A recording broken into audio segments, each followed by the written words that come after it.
আমার একটা জিনিস অবাক লাগে, বাংলাদেশের প্রায় 100% মসজিদে বড় লোকদের তালিকা আছে। এলাকা যত পয়সাওয়ালা লোক সবার তালিকা মসজিদে আছে না নাই? কে কয় বস্তা সিমেন্ট দিবে, কে কত টাকা দিবে, কে কি দিবে না দিবে, এই নামগুলা সব টালি খাতাতে, বইয়ে, কাগজে মসজিদে থাকে কি থাকে না? কিন্তু মসজিদগুলোতে গরিবের তালিকা নাই। কি বলেন, গরিবের তালিকা আছে? কেন নাই? মসজিদে শুধু পয়সাওয়ালাদের তালিকা কেন আছে, গরিবের তালিকা কেন নাই? আমার নবী সাল্লাল্লাহু আলাইহি সাল্লামের মসজিদে শুধু ধনীদের তালিকা ছিল না, আমার নবী সাল্লাল্লাহু আলাইহি সাল্লামের মসজিদে গরিবদেরও তালিকা ছিল। শুধু তাই নয়, আসহাবে সুফফা নামক সাহাবীদের একেবারে যারা নবী সাল্লাল্লাহু আলাইহি সাল্লামের কাছ থেকে ইলম হাসিল করার জন্য অকাতরে তাদের সবকিছু ত্যাগ করে তারা পড়ে থাকতেন, তাদের বেশিরভাগই খুব গরিব অভাবী মানুষ ছিলেন। তারা নবী করিম সাল্লাল্লাহু আলাইহি ওয়াসাল্লাম মসজিদের সবচাইতে সম্মানিত ছিলেন, তাদের জন্য সবচেয়ে সম্মানজনক জায়গা বরাদ্দ করা ছিল এবং তাদের অভাব মোচন করবার জন্য, সমাজের মানুষের কষ্ট দূর করার জন্য নবী সাল্লাল্লাহু আলাইহি ওয়াসাল্লাম মসজিদ থেকে উদ্যোগ গ্রহণ করেছেন। আমাদের ইমাম সাহেবদেরকে বলতে চাই, যেহেতু আমরা আজকে একটা মসজিদ শুরু করতে যাচ্ছি, এখানে অনেক ইমাম সাহেব আলেমরা এসেছেন, আপনাদের উদ্দেশ্যে আমি বলতে চাই বিনয়ের সাথে, আপনার মসজিদে শুধু ধনীদের তালিকা থাকবে না, গরিবদেরও তালিকা করবেন এবং গরিবদের তালিকা করে আপনার এলাকাতে কে কে গরিব মানুষ আছে তাদের লিস্ট করে ধনীদেরকে উদ্বুদ্ধ করবেন, আসেন গরিবদের বাসায় খাবার পৌঁছায় দেন, চাল ডাল কিনে দেন, তাদের অভাব মোচন করে দেন, অসুস্থ হলে তাদের চিকিৎসার ব্যবস্থা করেন। মসজিদ থেকে এই উদ্যোগগুলো নিতে হবে, মসজিদ থেকে সমাজের সব কল্যাণমূলক কাজগুলো আমরা করতে পারি। আমি গত কিছুদিন আগে ঢাকায় ইমামদের একটা সম্মেলন হয়েছিল, সেখানে বেশ কয়েকশো ইমাম উপস্থিত ছিলেন। আমি ইমাম সাহেবদেরকে জিজ্ঞাসা করেছি, ইমাম সাহেবরা আপনাদের মসজিদের এলাকাতে পরিচ্ছন্নতা অভিযানে আপনারা কখনো নেতৃত্ব দিয়েছেন কিনা? আমি আলহামদুলিল্লাহ বহুবার দিয়েছি, আল্লাহ আমাকে তৌফিক দিয়েছে। আপনাদের কেউ থাকলে হাত তোলেন। এক ভাই দাঁড়িয়েছেন, আমার খুব অবাক হয়েছে। তিনি দাঁড়িয়ে বললেন যে আমার মসজিদের যুবক যে ছেলেরা আছে, এই যুবক ছেলেদেরকে একত্র করে আমি উৎসাহিত করেছি যে চলো আমাদের আশেপাশে রাস্তাঘাটগুলোতে যত ময়লা আবর্জনা থাকবে আমরা সপ্তাহে একদিন সেটা পরিষ্কার করব। নামাজের পর আমরা মসজিদ থেকে বের হয়ে যাই বড় বস্তা নিয়ে, পুরো এলাকা আমরা পরিচ্ছন্ন করি, পরিষ্কার করি। আমি সেই ইমামকে দেখে বলেছিলাম, আপনাকে আমার সেলিউট করতে ইচ্ছা করতেছে যে আপনার মতো মানুষ আমরা যদি প্রত্যেকটা মসজিদে পেতাম, সমাজমুখী যদি ইমাম পেয়ে যেতাম, তাহলে এই সমাজের চেহারা বহু আগে বদলে যেত, আমাদের সমাজ সোনার সমাজ হয়ে যেত। এই জন্য আমি আমাদের সময় তো ইমাম সাহেবদেরকে বলবো, আসুন মসজিদকে আমরা সমাজমুখী করি, মানুষের কল্যাণের কেন্দ্র করি। কোন মসজিদের এরিয়াতে স্বামী স্ত্রীর সাথে মনোমালিন্য হয়েছে, বিবাহ সম্পর্ক ভেঙে যাওয়ার উপক্রম, ইমাম সাহেব, খতিব সাহেব উদ্যোগ গ্রহণ করবেন যে কিভাবে তাদেরকে মিটমাট করা যায়।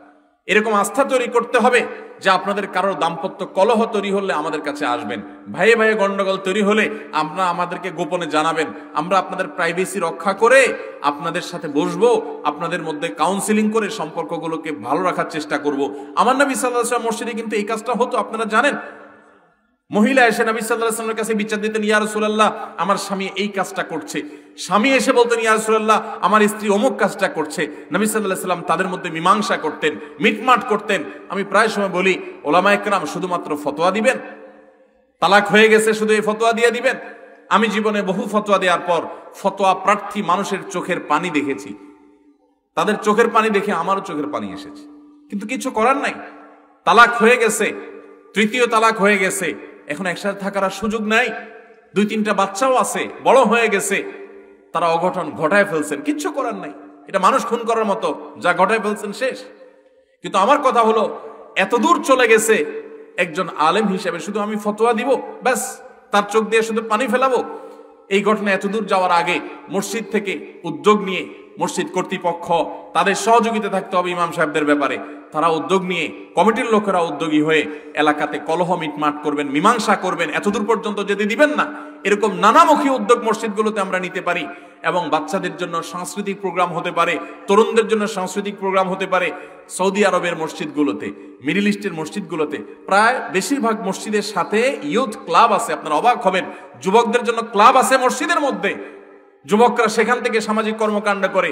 আমরা এখন যুবকদেরকে তারা সুস্থ সংস্কৃতি, কোনো হারামের ছোঁয়ায় যাওয়া ছাড়া সুস্থ সংস্কৃতি চর্চা করবে, এমনকি শরিয়ার সীমানার মধ্যে থেকে যে ব্যায়াম, শারীরিক কসরত, খেলাধুলা যেগুলো করা যায়, শরীয়তে কোনো নিষেধ নাই, সেগুলো তারা করবে মসজিদের ছত্রছায়া থেকে। এই সুযোগটা আমরা আজকাল যুবকদেরকে দেই না। আমাদের প্রিয় নবী সাল্লাল্লাহু আলাইহি ওয়াসাল্লামের যে মসজিদ ছিল, সেখানে ইথিওপিয়ান সাহাবীরা, নিগ্রো সাহাবীরা তারা খেলাধুলা করছিলেন মসজিদের আঙিনা। নবী সাল্লাল্লাহু আলাইহি ওয়াসাল্লাম নিজে তার স্ত্রী উম্মুল মুমিনিন আয়েশা রাদিয়াল্লাহু আনহাকে সাথে নিয়ে সেই খেলা অবলোকন করেছেন, দেখেছেন, পারমিশন দিয়েছেন সেখানে। আজকাল মসজিদের মাঠে যদি পোলাপান খেলতে আসে, মুরব্বীরা ঠ্যাং ভেঙে দিবে। এই ছেলেফেলেগুলোকে আপনারা দূরে সরাই দিলে তারা কোথায় যাবে? এরাই কিশোর গ্যাং হয়ে যাচ্ছে, এরাই মাদকের দিকে হাত বাড়াচ্ছে, এরাই নানান অনাচার করছে, তারা শব্দ সন্ত্রাস করে গানের আওয়াজে এলাকাবাসীকে অতিষ্ঠ করে ছাড়ছে। কারণ এই ছেলেগুলোকে আপনি মসজিদের আঙিনা, মসজিদের ছায়া আসতে দেন নাই, আপনি তাদের জন্য সুস্থ সংস্কৃতির ব্যবস্থা রাখেন নাই। এই জন্য যারা মসজিদ পরিচালনা করেন, যারা ইমাম খতিব আমরা আছি, মসজিদ কমিটির সদস্য যারা আছেন, সভাপতি সেক্রেটারি যারা আছেন, মসজিদ যারা নির্মাণ করেন, আপনাদেরকে বলছি বিনয়ের সাথে যে শুধুমাত্র মসজিদ বানায় দিলেন আর টাকা পয়সা কালেকশন করলেন, এর নাম মসজিদ না। মসজিদ শুধু ওয়ালের নাম না, মসজিদ কার্যক্রমের নাম। মসজিদ যদি বিল্ডিং না হয়, মসজিদ যদি কুড়ের ঘর হয়, আর সেটা যদি কর্মমুখর হয়, সেটা যদি সমাজমুখী হয়, সেটা যদি মানবতার কল্যাণ সাধন করে, সেখান থেকে যদি ভালো বহু কাজ হয়, সেখান থেকে যদি মানুষের উপকার হয়, সেখান থেকে যদি হেদায়েতের আলোকবর্তিকা চতুর্দিকে ছড়িয়ে যায় এবং মানুষকে ঈমানের পথে দাওয়াত দেওয়া হয়, তাওহীদের পথে দাওয়াত দেওয়া হয়, শিরক থেকে মানুষকে বাঁচানো হয়, সুন্নাহ প্রতিষ্ঠিত করা হয়, বিদআত যদি দূর করা হয়, তাহলে এই মসজিদ যদি অনেক বড় দালান কোঠা নাও হয়, এটা যদি কুড়ের ঘর হয়, এটা যদি গোলপাতার ছাউনিও হয়, এটা যদি ছনের মসজিদও হয়, টিনের মসজিদও হয়, তো আল্লাহর কাছে এটার মর্যাদা বহুগুণ ওই বিল্ডিং এর মসজিদের চাইতে বেশি। আস-সুন্নাহ ফাউন্ডেশন, উম্মার স্বার্থে সুন্নাহর সাথে।